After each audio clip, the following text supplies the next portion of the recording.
নমস্কার, আমি প্রিয়া। জ্যোতিষপ্রিয় দর্শনার্থীদের জানাই জ্যোতিষ অধ্যাপক অ্যাস্ট্রোলজার কৃষ্ণদার পক্ষ থেকে সুস্বাগতম।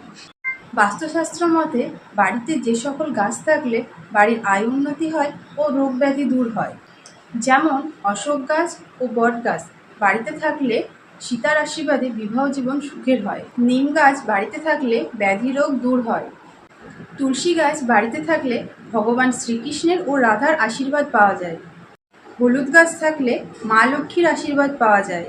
মানি প্ল্যান্ট গাছ থাকলে আয় বৃদ্ধি হয়। পারিজাত গাছকে স্বর্গের দূত বলা হয়, তাই এই গাছ বাড়িতে থাকা খুবই শুভ। বিশলা গাছ বাড়ির পবিত্র বজায় রাখে। বাঁশ গাছ বাগানে নয়, বাড়িতে থাকলে নতুন কর্মসংস্থান হয়। স্নেক প্ল্যান্ট এই গাছ বাড়িতে তখনই লাগান যখন আপনার শত চেষ্টার পরেও উন্নতি হচ্ছে না। নিরুপায় হয়ে এই গাছ আপনার বাড়ির মধ্যে লাগান, তারপর আগামী 30 দিন পর থেকে আপনার জীবনে উন্নতি শুরু হয়ে যাবে, বলছে জ্যোতিষ অধ্যাপক কৃষ্ণদা। আপনার প্রয়োজনে কথা বলুন দাদার সঙ্গে প্রতিদিন রাত 9টায় এই নাম্বারে 8617675583। ধন্যবাদ।